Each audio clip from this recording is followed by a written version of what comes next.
Thanks for coming to our presentation today. I am Cory Safra, and I'll be the one that'll be moderating this presentation. A little bit about myself. I'm a staff psychologist and group coordinator at FAU Counseling and Psychological Services, where I supervise interns and students for group therapy, lead some trainings for group therapy, and I also have a private practice on the side.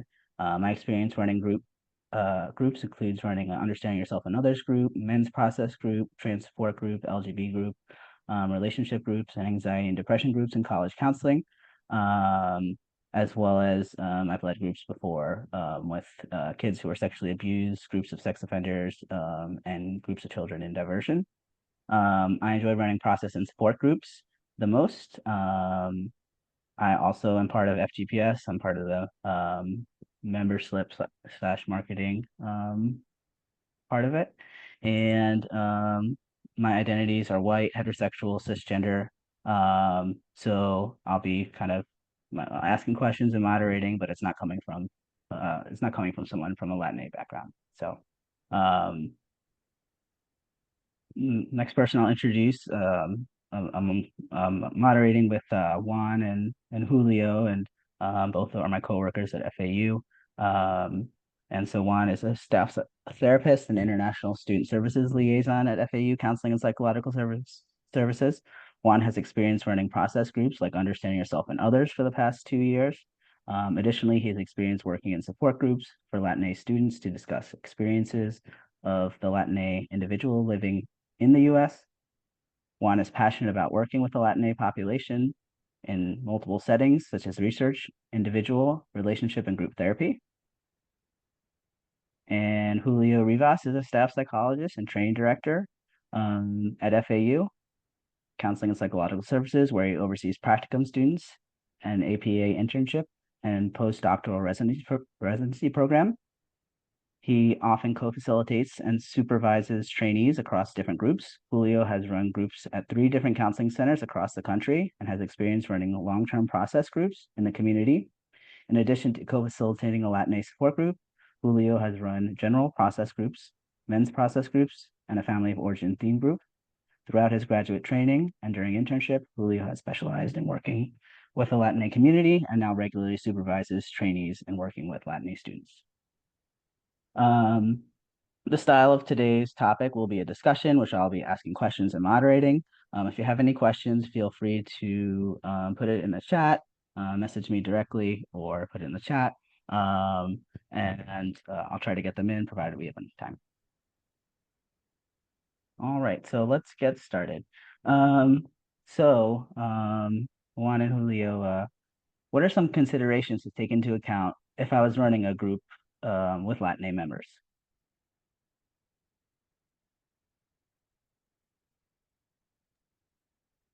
I think the first thing that comes to my mind is thinking through a kind of collective relationship type of approach.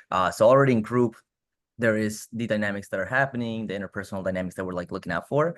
And I've tend to see that a lot of like our Latin folks are also like aware of a lot of these dynamics that we're picking up as therapists and facilitators. And so there's an awareness of like taking up space. There's an awareness of being there for each other, um, of kind of this community-based mentality within the group. And I think that leads to like really great like members for groups as Latin folks. And yeah, I think that's my first thought. I'll turn over to Julio to kind of like see what else you're thinking. Yeah, no, I think group is so interesting with this population because I think group itself, the concept of it and like process groups are so culturally like aligned with like the community aspect and the things, but like while simultaneously holding that there's so much stigma in the like Latin like population that getting someone in the group might be hard in the first place. Where it's like I see a lot of the barriers happening at the front end of like selling the group, getting people to come. But like once they're in it, it is so culturally aligned of like having this community. So like I think of those things of like a lot of work at the beginning and just like gaining really good like culturally like group members as like fitting so in line with like how the values within like Latin culture. Yeah, and that really kind of like sparks the thought too for me of these group members. I think are going to be like quite supportive of other members. What might be like encouraged, as like Julio's pointing out, is like their vulnerability and their sharing, them taking up space of them being the ones that like are needing the help. Um, but I do tend to see that like they are very willing, we're very willing to kind of give that sort of like assistance, and if someone shares, like being able to be there for other members. Yeah, that kind of leads me to kind of the next question that I have just about um, mental health can be a taboo topic in society in general, and in particular with certain populations, like keeping someone's issues within the family might be a fairly common idea. Um, how might it show up with Latinx clients, and how would you address it in group therapy if it does?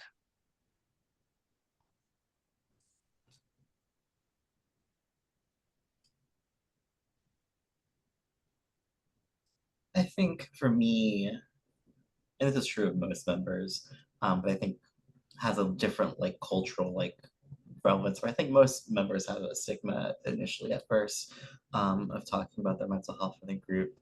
Um, I think I have like a lot of directions I can go in this, but when I think about like how family is defined within in Latin culture, so I think when like and this like goes into another question that you had, Cory, but when we think of group, oftentimes we think of like family structures replicating themselves in the group, and then like clients like kind of like taking on the roles.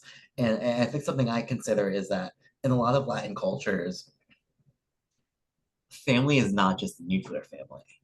Family is my cousins and my mom's cousins and my neighbor who like babysits me, where like family like is like seen as this like big cultural thing, which I think creates a lot of community, but also creates this idea that everyone knows each other, and the idea that I'm being vulnerable means that everyone else is going to be talking about it. And I think that could replicate itself in group of like this like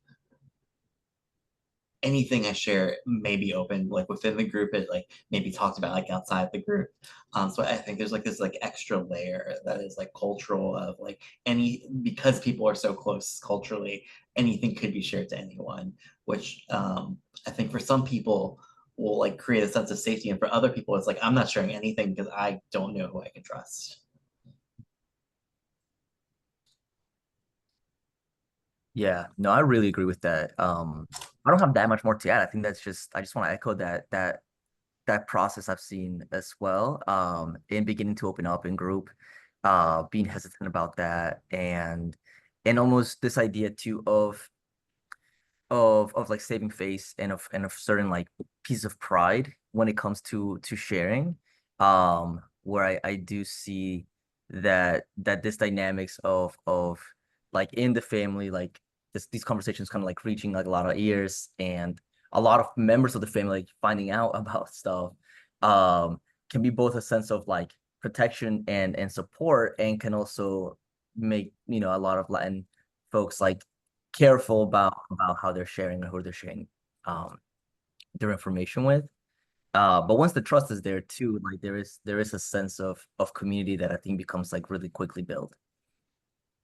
And I also think of like intergenerational trauma, or like a lot of like Latin people have more recent immigration histories within their families, and just like thinking of like Maslow's hierarchy of like what's more important, and oftentimes survival is more important, and sharing your feelings isn't like the cultural family like what is shared as a value.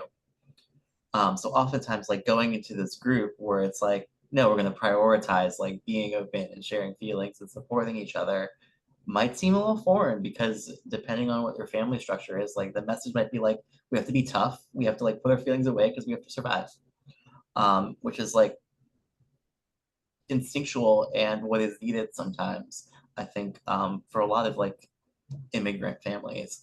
Um, and it could be really foreign when you're like coming into this like group environment, where the dominant culture might be more accepting of that or might promote that as like a cultural thing.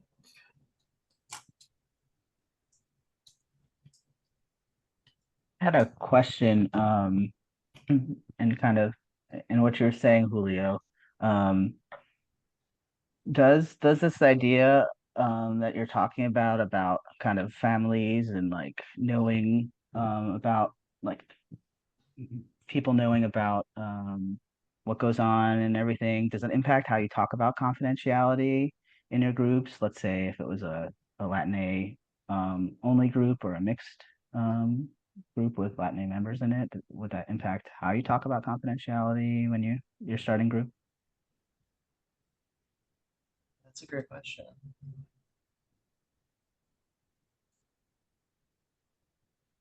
Yeah, my initial approach is it's not as much. I think as I'm thinking through, I think most of our clients are coming in, our group members are worried about confidentiality, especially within like a college campus. And so I think that conversation I think hits at everybody of different groups and of different identities. Um,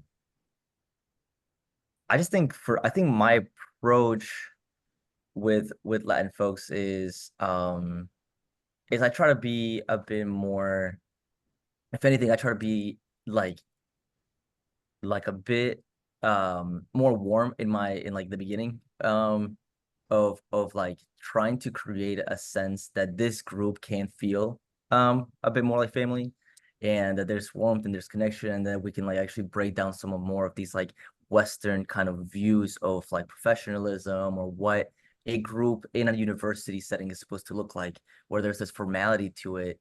And I try to strip that away with like care, empathy, warmth, and compassion to make it feel like this actually can be a safe space. And I think that goes for all group members, but I think specifically speaking about what we're talking about of trust within a group and of trust about sharing our feelings, then I think if it becomes really important to do that um with compassion. Yeah. I'm like bouncing off your answer. I'm like, I don't think I describe confidentiality any different, but I think about what I do in the first session. Like, how do I build those norms? How do I build safety? And I think a lot of times with college students, um, I talk about like, what's a good friend? Like, how do you know you trust them? How do you know that you don't? And I think in like a Latin only group or a, a culturally diverse group, I oftentimes talk about like what messages did you get about vulnerability and opening up from your families. And I think that often like leads to this conversation of what are the norms in their family and like what's it like to break it in this group, even in this moment before we're like going deep. Um, because I think whether you relate to it or not, there's a safety of like putting it out there. And it's not a taboo topic anymore. So when someone's like nervous about talking about it, we can come back to it. So I think for me, thinking about culture in general, I try to integrate it as soon as I can. And talking about families is often like an easy way to like start that conversation, because then we can always come back to it. And I think as group leaders, oftentimes group members aren't going to bring cultural things unless we make that a normal part of the group. Yeah, that kind of leads to the next question about like how, as a facilitator, do you bring culture into a group with Latin members? Yeah, no, I mean, I think, yeah, Julio was, as you were talking, like that was exactly where mine was going. It, it's about like, I mean, I start by modeling and talking about my own identities. And I started like in the very first like introduction, and um, consistently kind of am asking about things like family or, um, or things like food. I think food is a really easy way to kind of bring culture in. And this goes for like all members. But I definitely think when we have people of color in our groups, like I'm especially like motivated to bring in and like create a space that it feels like we can talk about this at any time and throughout this whole experience. And it's not just like a one day thing. Like today, this group will be about culture, but like it will always be about culture. And so starting off by bringing myself in, bringing some vulnerability too of my identities and my intersectionality, I think models it like really smoothly. And then also talking about like family, food, certain events, certain sometimes like certain things that are happening like within like our political culture and context. and being able to like go for it in the beginning to create a space that feels like this, you know, we can go there at any time and it can be all right.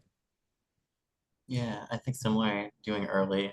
As we're talking, I feel like a parallel process where I feel like I want to share that like I'm a Dominican American person who was raised in New Jersey, New York. And my parents both immigrated from the Republic, so this is my first generation of my family like living here, which is a little different from Juan's experience. And I think we led group together, and I think that brought some like differences between us that we brought into group. So also like if you have facilitators, like we often talked about our differences within group and how culture both impacted us together and like differently, and modeling that of like, hey, we can be vulnerable. And I think particularly with Latin members, because and I think our identities, like having similar identities, modeling it because we're often coming from cultures that like are like don't talk about your feelings, and like us doing it breaks that and makes like it differently, particularly as we're talking about our own cultures. So I also think like working with the power structures of knowing that like you have the ability to like create a different culture when you're talking about your own culture. And yeah, I don't think you necessarily have to have a Latin background to like embrace that. Yeah. And I think keeping in mind too that even as we're talking about this, as Julio is bringing up, like we have such different experiences and all at the same time so much like commonalities within our Latin identities. Um, I was born in Colombia. I grew up, you know, enough of my life there where I have like very clear memories, and I came to the US when I was 10. So I have like a very different experience, and I think it's important to as facilitators to understand like that the Latin like umbrella term for us is actually like, you know, there's so much difference and so much like diversity within Latin folks, between folks that are coming from like the Caribbean, folks coming from like, you know, the north part of South America as opposed to like the central part of Central America, like Mexico and Guatemala, as opposed to like Venezuela and Brazil, you know. And so we come with like so much diversity within the way that we see ourselves as people, that it's important to us facilitators to like have like an idea of what Latin folks need, and also be really open to the fact that there's going to be so many different experiences, both like immigration stories, acculturation stories, generational stories, um, and this idea of like navigating different like multiple cultures. So both like maybe the culture from back home and the, you know, maybe like a US culture. And I like to, you know, emphasize kind of like understanding where everybody's kind of coming from. And that also being a really cool place. Like if you're not, if you're a facilitator that doesn't share the Latin culture, then like at least starting off group with like, where are you from? Like how that's influenced you. Whether that's a city in the US, whether that's a county somewhere, whether it's a state or just a region like the Northwest, the Northeast, or the South. And really embracing kind of that influence, because I think that leads to like a really rich conversation about like where we are from. And for Latin folks, that story can be quite long, and it can include a lot of chapters. And I think something that like I like to share with people that sometimes blows people's mind, that the idea of being Latine, Latino, is in some ways a very American thing, which like let me explain what that means. Is that oftentimes when people immigrate from their countries of origin, that is the association they have. This idea that we're like one big no monolith, American concept. I can go into a history lesson. It has to do with like we were grouped by accident, and language brought people together that didn't normally like wouldn't like that would have a connection to the language, but not beyond that. So thinking of, I think we often talk about the acculturation of like the home culture versus kind of like predominant American culture. And I'm encouraging you to think of it as three cultures. There's this culture from the country of origin, there's the American dominant culture, and then there's like this Hispanic Latin culture within America that is unique and different from the culture at home and culture at things. So your clients could be navigating three different worlds. Um, and recognizing that they might have different relationships with each of those worlds. And if you have members of different things, there could be conflict between them because they have different relationships with those worlds. And oftentimes it's about survival. Like sometimes people want to like relate to the dominant culture because that is how they survive, or they might relate to their home culture because that is what like keeps them sane and feels connected and grounding. But those two things can conflict and it can show up in a group as people are talking about their cultures. Yeah, and it brings like a really cool point of like what identity is for a lot of students and a lot of Latin folks, is that that identity piece might be like a really interesting, and that culture idea of where you're from, like that question alone can be like really interesting and like a lot to unpack as folks are navigating between like, yeah, like your prime American culture, maybe your like prime home culture, and then this like third inner in between space, right, that's being created in the United States of Latin folks in the US, and how they are navigating themselves and seeing themselves as they navigate three different spaces. And as they try to make sense of like who they are fully as they're going between these spaces, or as they're navigating different settings. And I think it's important, like within a group, to like think about how the group, everyone else in the group might change how they show up and how authentic they might feel in that moment of like what they might adjust to what they think the group needs or what would be accepted in that group because it's a normal part of their everyday living. It could be.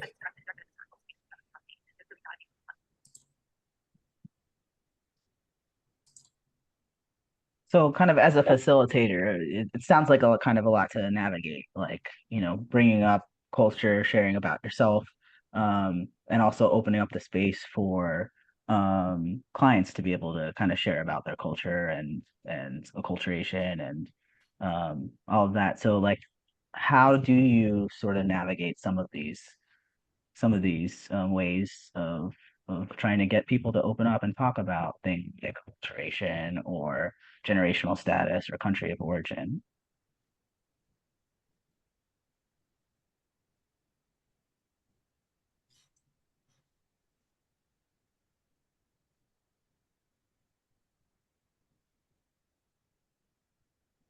I think for me, and one, let me know if you have a different experience. I think often with any identity, I assume that it is integrated, but it's not the whole thing. So a lot of we're running college students groups where I'm doing so they're going to talk about classes and they're going to talk about families and dating and things like that. I'm looking for the openings where adding the cultural context is going to make the conversation richer and give insight and allow people to understand why there might be differences in the group. So I'm constantly navigating between bringing in the culture and like talking about everyday life and assuming that those two things are always related. No, for sure. I agree. Some of these things I think like naturally and organically like show up. But it is about being kind of like thoughtful about these moments in which I think an area that I really like to emphasize in Latin cultures are relationships. And so when we're talking about like friendships, romantic, family, um, even just like moments of connection and disconnection, like whether they're feeling that or not in group, I think it's a really cool space to navigate and to bring in identity and culture. Um, because I just think it's so eminent in our ability, as well as like our safety in connecting with other folks, and of being ourselves in those spaces too, and of feeling, I think, this idea as we're navigating Latin culture in the US, of feeling like, this acculturation piece is really important, of this like fitting in piece is really important.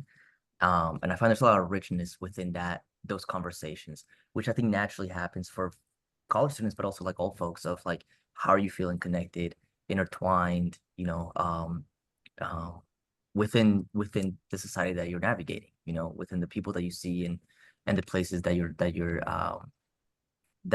going through, and finding that sense of belonging. I also think of like normalization and like the power of it. I think particularly within the group of like, is my experience unique? Am I going crazy? And I think oftentimes when someone's coming, depending on the makeup of your group, if someone's coming from a culture from Latin and no one else in the group is, when they express their experience, oftentimes it could feel lonely if the rest of the group isn't feeling it. It might reinforce those ideas where you might not get that normalization. And I think being able to tie it to culture brings that normalization where it's not about me, but about like understanding what it is. So like an example for me in my personal life is that like growing up, I wasn't allowed to like go to sleepovers or like hang out with my parents or my other friends in my class unless my mom like had like a 5 hour conversation with their parents. Um, and like I felt like so embarrassed at the time and so like ashamed of like there's something wrong. Why does my mom trust anyone? And then I think as like I grew up, recognizing that it's a cultural thing and it's about that we have a community and I need to like vet you to bring you into my community because if I'm trusting you with my child, you're part of my family and it goes deeper. And I think having an understanding of that, even if no one else in the group understood it, made me feel more normalized because it was a normal part of my experience and it was deeper. So even then I had a different experience in this group because of the cultural aspect. It felt normalized even if the rest of the group didn't like get it because they understood where it was coming from and they validated that.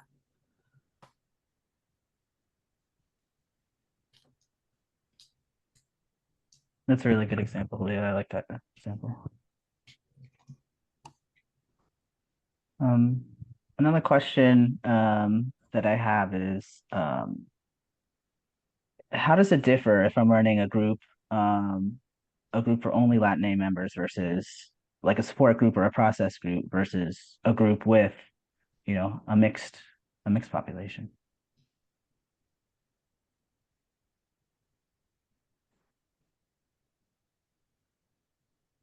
I think the first thing that comes to mind is like the language, like the interchanging of like Spanglish really for like a lot of like our students. It's just like throwing little phrases in Spanish that can be so like connecting to our culture, to our families, because we maybe heard like our mom say something like that or our grandma say something like that. And it's like this little catchphrase that like really brings you back to these moments and these memories.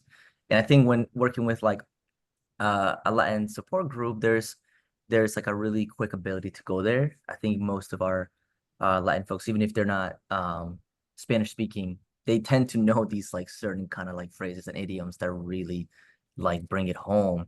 Um, and I think working in a more mixed group, it feels a little bit more like isolating to kind of throw that in there. But I also do encourage people like from time to time, if it makes sense to like, to do that and to like bring people in, and maybe like to then give an explanation of what it means to other folks so that it's like not completely like separate, but it does still acknowledge like a really important part of our culture. Um, so that's the first thing that came to mind. I don't know if you have anything, Julio. No, I'm gonna comment on that and I had something else. I think that oftentimes in like a mixed group, there's this need to like wanting to translate if like there's something that they want to say. I encourage with saying it in Spanish in whatever language, Portuguese, um, and then explaining what that means to the client. And I know that like it's semantics, but being able to own it in the language that you want it and then like describing it is very different than like trying to like give the same feeling and just like trying to translate that feeling. And you can skip that part because I think people still understand the feeling behind it, even if they can't understand the language, which is like a cool aspect of group that you can play around with. Um, but I think like if it's like a Latin like only group, like a support group, I think a particular struggle, and you might find this in general groups too, but like am I Latin enough might be a question that like runs through the group and like feeling like I need to prove myself. Like, can I speak Spanish well enough? Do I know enough lyrics to the song? Do I watch the right shows? Do I hang out with the right people? There is this like strong cultural aspect that they could relate to, but there's also like a having to prove myself within this culture. And I think living in such a diverse like part of the world where people are connected or not connected, and they want to be connected, but they like were raised in a place where they're the only person. So like this is their like joining this group is their form of connecting, feeling like they have to prove themselves, and you might have different levels of that throughout the group. So that might be a really rich conversation topic at the beginning of group, to kind of like normalize that and get those fears out there. Yeah. Do you feel that way as a facilitator too, and when you're in those spaces Oh, of like I absolutely. need to prove myself, or whether you're Latin or not, like I have enough knowledge of the culture, or if you are, I am Latin enough. And how do you go about navigating that as a facilitator? I think the struggle of for me as a facilitator has been that like I've talked through like in the way we're talking about a lot of this stuff now, like theoretically.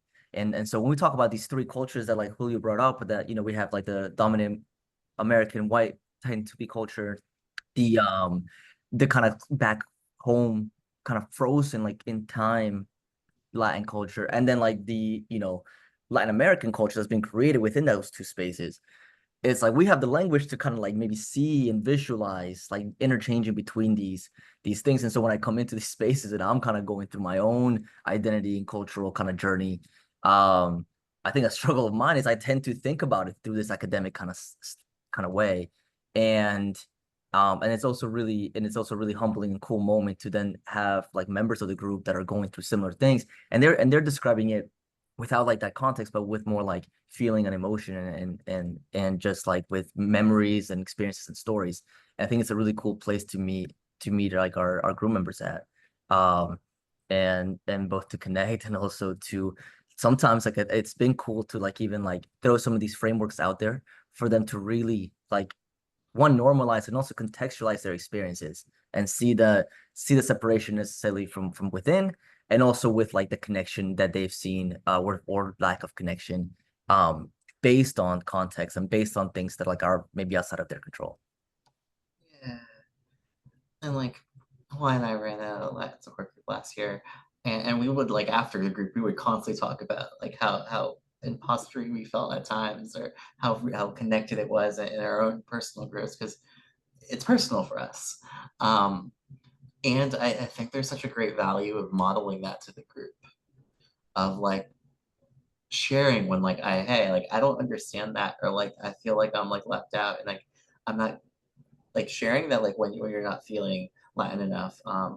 And I think something that is a common experience, whether you're not feeling Latin enough or American enough, um, is that most people sit on one of those side of those fences, where even if you're feeling one, you might not feel the other. And finding that balance for me is often temporary. There are moments where I'm like, I got it, and then something else happens. Where I'm like, no, I don't. And I think that's often present in group. There are moments, like in this moment right now, I feel like I'm trying to prove something about my own cultural knowledge, and uh, feeling like an imposter at times as I'm answering these questions and knowing I have the knowledge, but like also feeling like it's there. And I think for me, voicing it gives this like strength of like, despite that, we can keep going. And there's some like growth and healing and being able to voice what is the normal experience. Absolutely, yeah.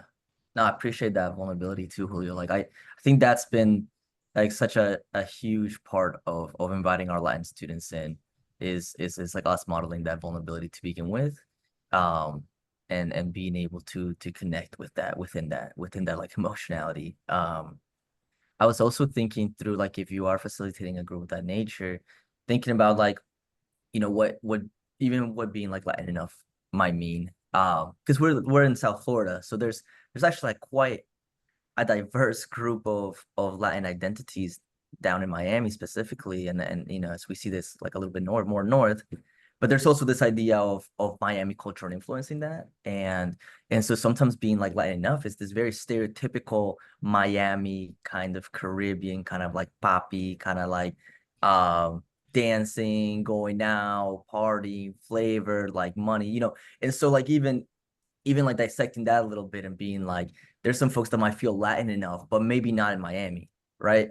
Maybe it's in another part of the world, maybe back home in like in a home country, or maybe just like another part of the US. And so like understanding our context too and being like, what are the stereotypes of Latin people here? I think as facilitators, it's important that we understand that in our context so that we can bring that conversation in, and we can also kind of create space for that to be like unpacked, where it doesn't have to be that way, but I understand why there's these pressures based on like media, based on like the area that you live in. Yeah, and as you're talking, I'm like thinking of like also understanding the political and like cultural relationship with like Latinidad and like where you are. So like I work now in South Florida. Before I worked in New Jersey and I worked in Iowa, and thinking of Latin populations, all three of those places feel completely different. We're here because of a strong Cuban American presence in their relationship with communism, there is this like need of like I am proud of who I am, but I am also like needing to integrate with the culture, and that is like kind of a cultural value of like I need to do both. Where like in New Jersey, like that second part of like needing to integrate wasn't as important. It was more about like I own my cultural thing and like this is who I am, and I know the differences between me and the other Latin cultures. Because it's the relationship is different depending on the politics and what is going on. And in the Midwest, it was like I don't know anyone else. Uh, what I know is based on my family, and like I understand it's impacting me, but I have no clue how. And all three of those would show up really differently in group or therapy.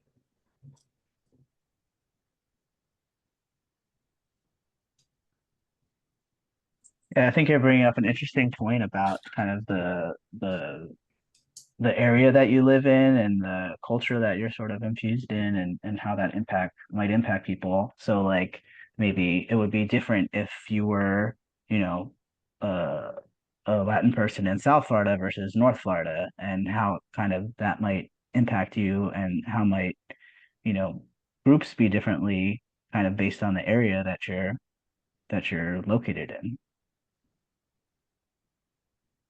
Yeah, absolutely. I think your experience with in connection to your culture like really impacts with like who's around you. And if you're feeling different, like I think a lot of the students in South Florida that I've worked with have grown up surrounded by people of similar background and cultures, but also like live in a place where like they haven't explored it really deeply because that is not the values of the current location. Where in New Jersey, like there was like the exploration felt more natural as part of like the culture. Um, where in Iowa, which was much less diverse, which might reflect more of some parts of North Florida, um, it was a I don't know about this and I know it's important and I want to explore it for the first time. Yeah. Yeah, and we've seen kind of too like the protective factor of like ethnic identity, and it tends to be more protective in areas in which like there is less representation. Whereas like in South Florida, like it's because it is like so present. I think a lot of folks don't feel the need to like explore that as deeply. I mean, it is part of the culture, it kind of just happens naturally. There's already the safety. But in being in places where there's like less of that population, I think it serves us as a really protective factor. And I think it can be like a really important thing to navigate into explore in group. Because it might be like one of the first few times where like the members are like really going through that space and having the language and the capacity to like really talk through and be like, okay, this is how this works. This is why it's connected to who I am. And it also gives me like a sense of pride too and protection. If I feel like I'm one of the few that are sharing in this, but at least I know it's part of who I am, right? And it's not just like a me problem, but it's like I'm part connected to something bigger and something that tends to protect me and look out for me, which is my culture. Another question that I had is the norms around time and promptness are often considerations in group therapy. How might those be addressed in a culturally sensitive way while taking into account the group as a whole?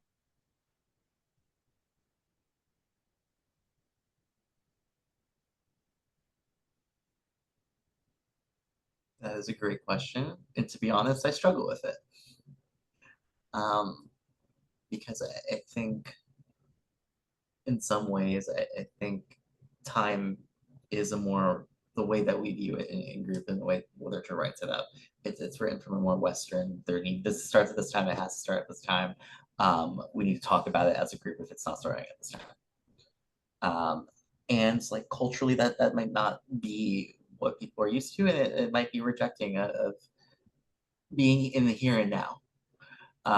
Which is how I'm gonna phrase it, of like as opposed to like being strict of like being in that moment, which sometimes results in like not being on time.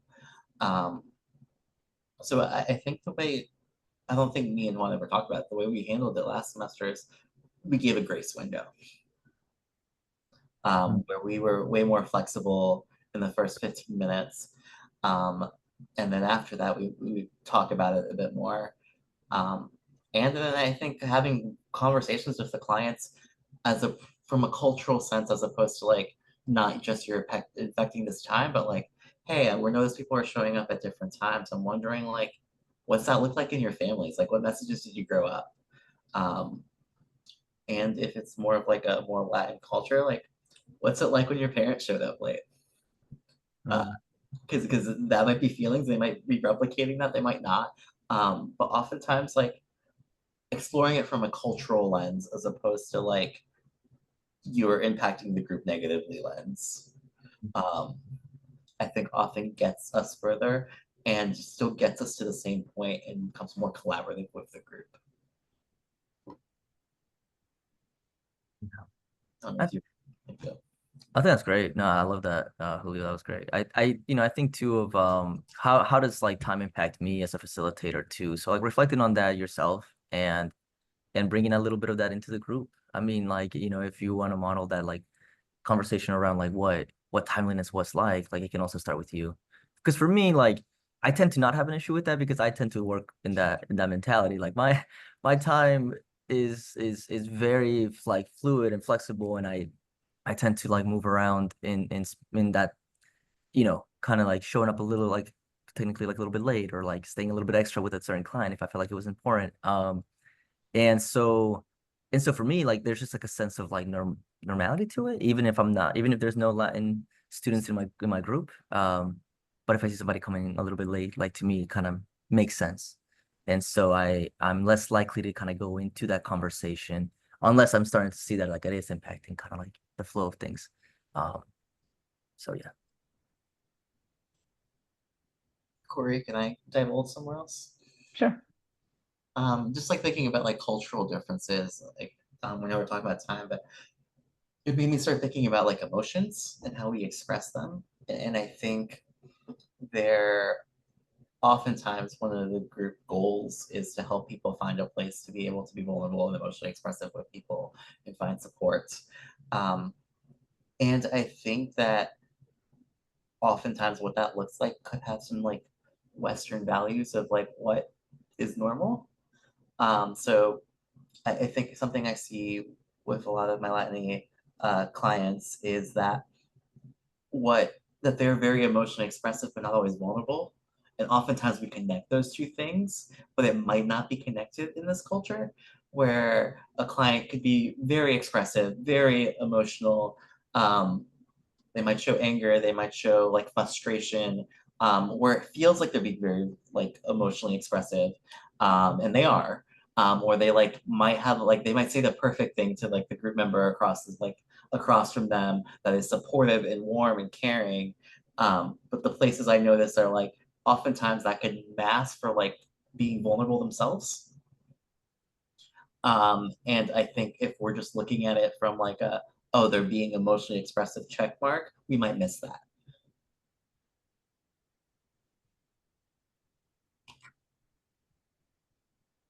Yeah, I like that point, Julio. Difference between vulnerability and emotional expression, for sure. Um, I don't know if this is the last question that I'll do, but one of the last questions at least, because we'll probably end 12:55. How would you say, or how may intersectional identities such as gender, country of origin, um, skin tone, those type of things, impact group therapy? That's a fantastic question. There's so many layers to it. I'll speak on one for now, and then we'll kind of like add to it. But I think the experiences of skin tone, in the United States, I think we're all like aware of just how important that is. And I think it can be like it can sometimes be invalidating to group all Latina experiences into the same category. Whereas like I think about like just how like light my complexion is and how much I've been afforded by that and how much privilege I have in doing in navigating certain spaces and in my safety in majority of space in the United States. As long as I don't like talk, I'm able to navigate like so much easier. And and I know that like some of my colleagues, some of my best friends that are in this field as well of darker complexion have had such different experiences as Latin folks, even though they were born in the U.S. And I came as a first gen immigrant. And so there is such a complexity to that. And I think being aware and acknowledging that like we just can't use one single like lens to see all of us through. I think it's hugely important, both for like the connection of the clients themselves to the term, to the Latin term, right? Of like how Latin do they feel? It's like how included are they in this field based on the way that we as a society have like shaped what a Latino looks like. And but also within that group of like, are we really aware of their experiences? And like, I think it's about being curious and not assuming and necessarily that we understand all of those. Yeah, I think bouncing off of that, like I'm Dominican, and I'm considered very, very light-skinned for being Dominican, where historically there's much more of a African slave mixture, so there's much more darker skin. And something I noticed from my relatives and from other people is that they're going from like being light-skinned in the Republic to not being in America and facing discrimination that they've never faced before. So I think a lot of times, so I think in particular for people more recently immigrated, this could be the first time that they're facing discrimination based on their background. And that is a completely wild and new experience. And a lot of like question marks of like, am I being discriminated against? I don't know. Like this is new. So going from like from a privileged identity to a non-privileged identity can happen through immigration, which is wild and I think really impact people's mental health. I think gender roles are super important, and we could probably talk about that for a whole hour. But also like knowing that I think gender roles are really enforced, but like they might not be reinforced in the same way. Like thinking of me and Juan as Latin men, where I think some of the like don't show feelings kind of traditional things, but I think also like we're also socialized to like be really kind and like give hugs and like talk about how much we like each other and just like pump each other up, but it's also cultural. So also understanding that just because gender like norms are reinforced, it might not be reinforced in the way that you think that they are. For sure. For sure. I think also bringing a really cool way of bringing gender and Latinidad into like the intersectionality into spaces is talking about like how like parents like treated you, how like uncles and aunts treated you, how cousins treated you, like and navigating like different experiences based on gender within that culture and then like experiences of gender within like an American culture.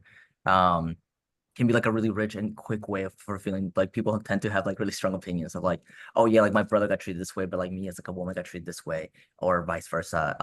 Or like the oldest sibling got treated this way, the youngest sibling got treated this way, and family can be like a really cool place to kind of bring that culture in, and allow like folks to like really explore that within group.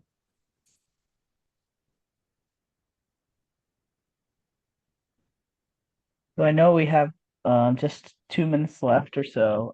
Was there anything else, Juan, Julio, that you wanted to kind of touch on that hasn't been touched on in our discussion, or any last minute questions that anybody wanted to ask?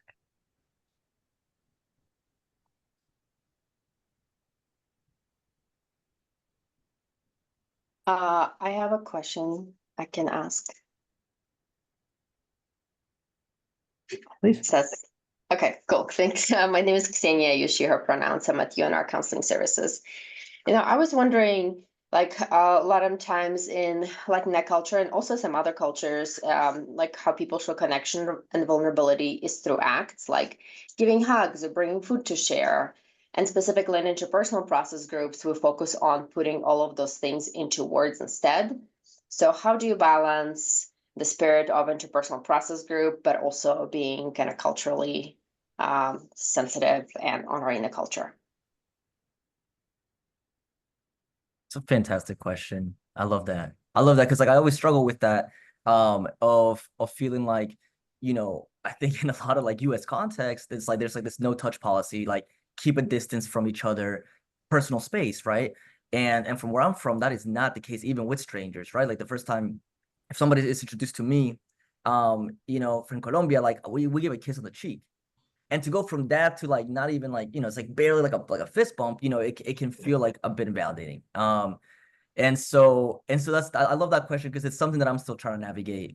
Because I want to bring in like a lot of more warmth and touch, but also understanding my role like as a male facilitator. I don't want to be like putting my hands on anybody's shoulders either and making people uncomfortable. So like finding a balance has been tough. But I think with the food thing, it's been really cool of us like doing like the last group, you know, people bringing in like a little like what's it called? Potluck type of vibe. And I think that tends to like be like a really cool moment for people to share that. I'll stop so that Julio can also like answer, but that's a great point. I think I also struggle with that. And I think the way I approach it, and this might not be the right way, just how I do it, is honoring the like process of like, let's talk about it, but not letting that dictate what the result is. So by that, I mean, if someone wants to hug, like, let's talk about like where that's coming from. Let's talk about what that represents. And let's talk about like, hey, like as a co-facilitator, these are my fears. I'm scared that like people that may not want to hug and there might be pressure. And like having a conversation about that. And once we have that, if they want to hug, go for it. Where I think we both honor where it's coming from, honor the cultural parts of it, processing it, but also like not being like, I have to stop this right now. Just like, let's understand it and like, let's set some norms the same way we set other norms.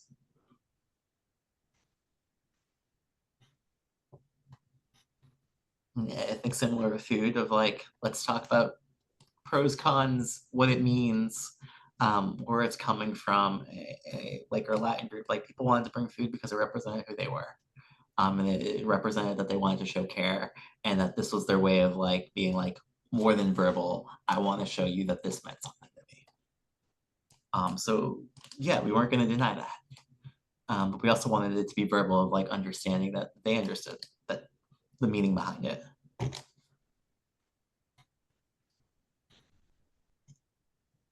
Thanks for the question.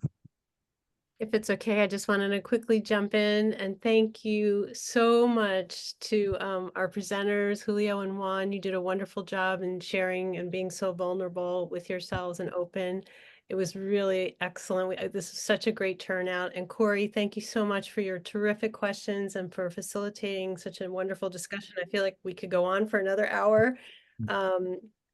We put a little note in the chat if you want a CE and you're a Florida licensed provider, fill out that evaluation. If you're not looking for CE, we'd still love to hear from you and do a little program eval. And just want to check in, Becca or Lashley, any other questions or comments or anything? Thank you so much. It was wonderful. The hour flew by. Good job. Thanks, y'all. Thank you. Appreciate you listening to us.